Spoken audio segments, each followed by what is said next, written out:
Tere sõbrad, Dubai ja Abu Dhabi kinnisvaruhuvilised. Täna me läheme Dubai Islandsile, millest me oleme mitu korda rääkinud. Seal on valminud esimene maja Imtiaz Beach Walk, kus me oleme müünud enda klientidele 2 aastat tagasi 2 korterit. Ja me tulime vaatama korterit teist korda üle. Nagu näete, mööbel on veel kiles. Kui te ostate otsaarendajalt või mingi suvamaakleri abiga, keda võib-olla homme ei olegi Dubais, siis kahjuks te peate ise tulema, kulutama raha, oma aega ja närve.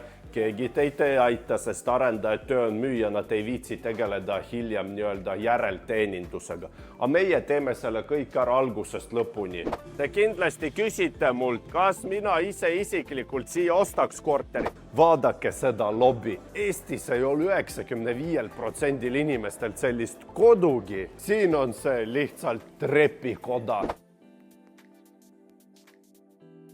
Tere sõbrad, Dubai ja Abu Dhabi kinnisvaruhuvilised. Täna me läheme Dubai Islandsile, millest me oleme mitu korda rääkinud. See on siis uus mereäärne elurajoon ja seal on valminud esimene maja Imtiaz Beach Walk, kus me oleme müünud enda klientidele 2 aastat tagasi 2 korterit. Ja lähme vaatame, kuidas nad said valmis, mis seal on, milliseid huvitajaid lahendusi pakub see maja. Piirkond, räägime piirkonnast, hindadest, potentsiaalist. Aga enne on meil vaja jätta autohooldusesse, sest 3 kuuga tuli jälle 10 000 kilomeetrit juurde tänu teie tuuridele. Seega jätame auto ja siis sõidame taksoga edasi.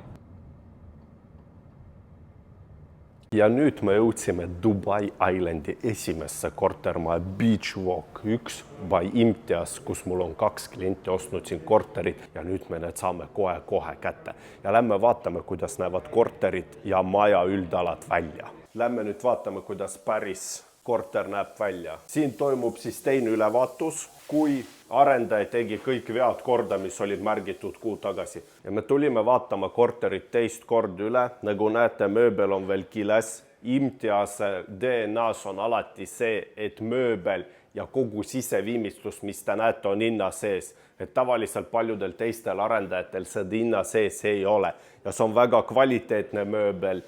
Kivist tasapind, miiletehnika, korralik köök, kõik pehme mööbel ja meie DNA on see, et me alati vaatame korteri professionaalset ülevaatajatega üle, kui klient avaldab soovi. Tuleme kohale, tegeleme, võtame võtmed vastu, kui klient öeldub, ei sana milja müürile või müüme maha. Kui te ostate otsaarendajalt või mingi suvamaakleri abiga, keda võib-olla homme ei olegi Dubais, siis kahjuks te peate ise tulema, kulutama raha, oma aega ja närve.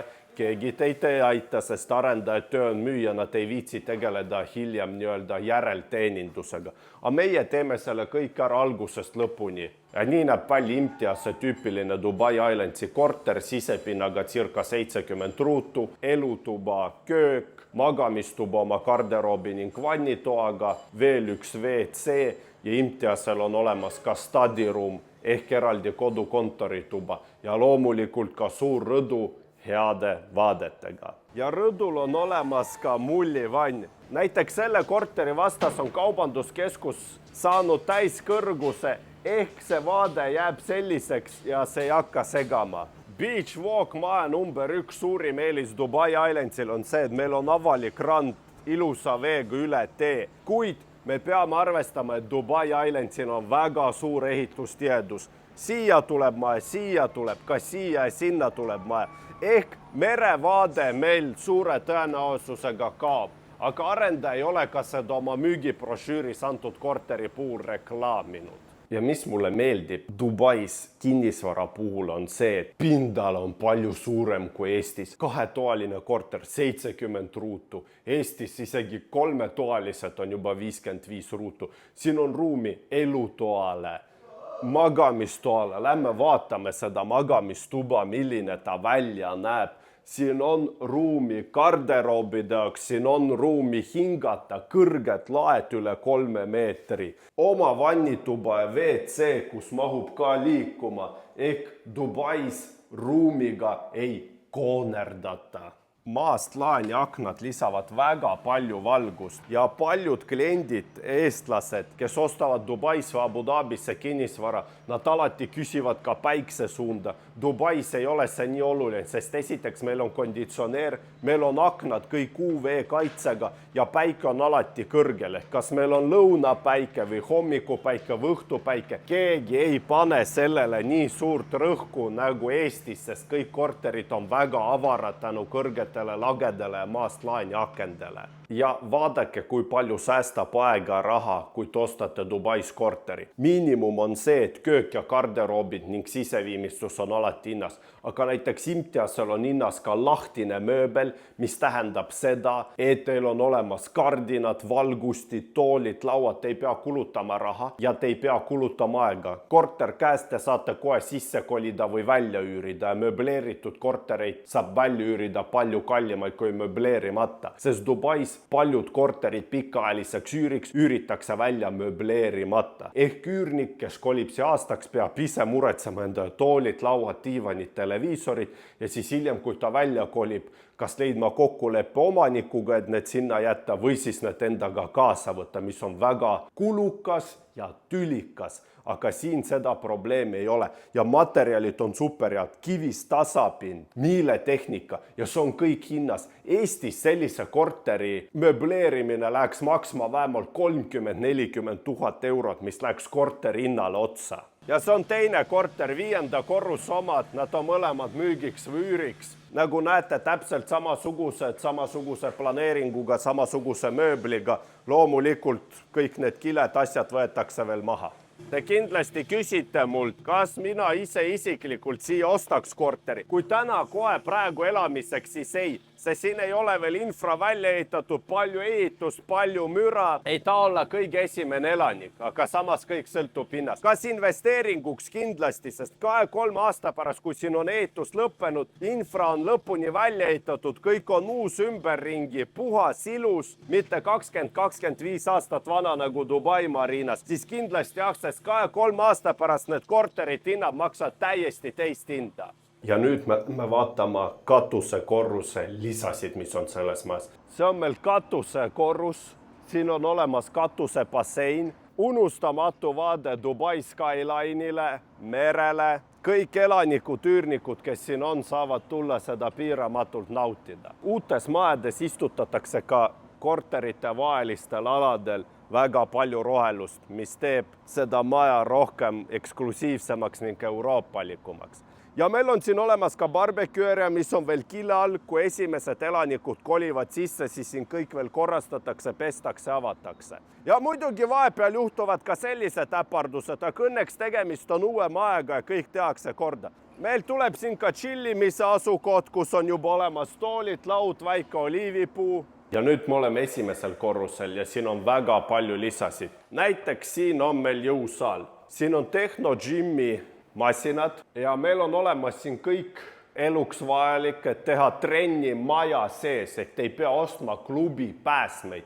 Te saate siin teha selliseid harjutusi, joosta lindil, sõita jalgrattaga. Teil on kõik elementaarne olemas, mis on juba korteri hinna sees. Ehk kui te ostate Dubais korterit, te saate jõusaali, te saate basseini, te saate klubiruumi, te ei pea selle eest juurde maksma. Ja siin on olemas isegi jõusaalis riietusruumid koos dušiga. Ja meil on olemas ka clubhouse. Ja klubiruumi mõte on see, et näiteks kui teil on tulemas sünnipäev või külalised, te saate broneerida endale selle toa. Siin on televiisor, chillida, tuua omad söögid, joogid ja nautida aega oma sõprade ja lähedaste seltsis. Ja see on ka kõik kommunaalide hinna sees. Ja muidugi ka bassein esimesel korrusel, mis on lastesõbralik. Ja nüüd lähme teeme väikse ringi ümber maja. Nagu näete, arendaja on istutanud väga palju rohelust. Siin saab lihtsalt nautida, lugeda raamatut. Aga mis mulle kõige rohkem selles majas meeldib, on esimese korruse korterid,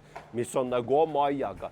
Jah, ilmselt läbi võsa siin tuleb vähe päikesevalgust, aga siin on nagu oma privaatne aed, ehk te elate nagu kortermajas, aga samas elate nagu ridaelamu boksi. laste mänguväljak maja sees. Saate lapsega õhtul või hommikul tulla mängima ilma, et te peaksite kuskile kaugele minema. Alati korteri ostmisel tuleb vaadata plaane, sest näiteks selle teise korruse korter minu arust ei tulnud kõige mõistlikum välja. Siin osa vaadet on posti ja basseini peale, kus hakkab ilmselt nädalavahetusel olema palju majaelanikke ja sa ei saa rõdul veeta privaatselt aega. Siin on olemas lobis isegi süvistatud selline lounge area, kus mõne tuttavaga kohtuda, kui sa ei taha teda oma koju kutsuda ja lihtsalt vaadake seda lobi. Eestis ei ole 95% inimestel sellist kodugi. Siin on see lihtsalt trepikoda.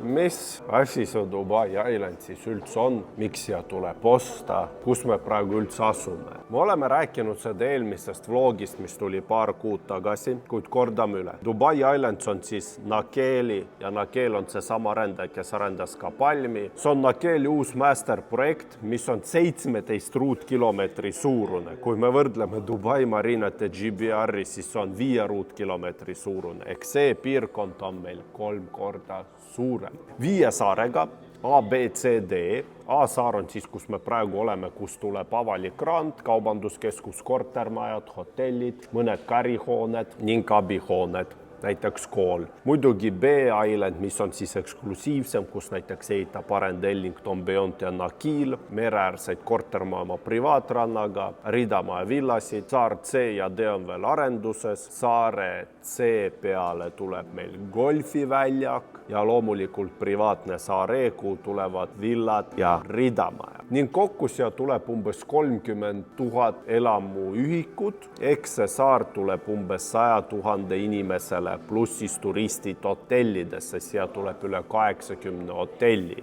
Ning meil tuleb ka üle 20 kilomeetri randasid avalike aladega, pargitaskud, jooksurajad, kõnnirajad ning kõik, mis on eluks vajalik. Lokatsiooni poolest antud Dubai Island asub siis täna meil umbes 15–20 minuti autosõidu kaugusel downtownist. Hetkel ühendab Dubai Islandsit maismaaga 1 sild, kuid 2 silda on juba ehituses ja saare peale sisse-väljasõit muutub veelgi kiiremaks. Ning mis täna saab saarelt osta? Antud saare üks minu jaoks murekoht on see, et Nakil on müünud väga palju maalappe erinevatele arendajatele. Siin ehitab ka Nakil, Ellington, Beyond, Imtiaz, mis on nii-öelda top arendajad oma kvaliteedi ja eksklusiivsuse poolest.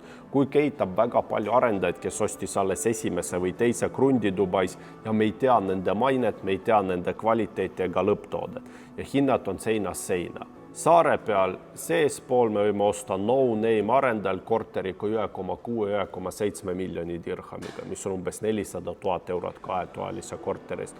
Loomulikult mere ääres mainekamate arendajate korterid maksavad 600–650 000 eurot alates. Ja see on ka põhjusega, sest esiteks suurus, asukoht, vaade, kas on erarand või mitte, mis kvaliteediga on maja ja mis lisad seal on. 3-toalised korterid hakkavad meil siin saare peal 700 000 eurost. Tegemist on siis ehitusjärgus oleva kinnisvaraga, mida saab osta 20% sissemaksega ning ülejäänud maksta ehitusperioodi jooksul. Ja kui me räägime Imtiazest, siis Imtiazel on siin üle 20 krundi juba. Osad majad on juba valmis, osad on valmimas, osad on alles planeerimisel. Ja nende DNA nägu te teate on alati täis sisustusega korterid, väga kvaliteetse viimistlusega. Sellepärast Imtiaze toode on võib-olla turu keskmisest natuke kallim, sest me saame parema kvaliteedi, paremad lisad ning täismöbleeritud korteri. Aga meil sai auto vahepeal hooldusest valmis, nii et me tulime Imtiazest siia tagasi. Kui teile meeldis video, vajutage like, pange subscribe, videosid tuleb veel. Ja kui teil on mingid küsimusi antud maja või Imtiaze või Dubai Islandsi või üldse Dubai või Abu Dhabi kinnisvara kohta, siis võtke minuga ühendust.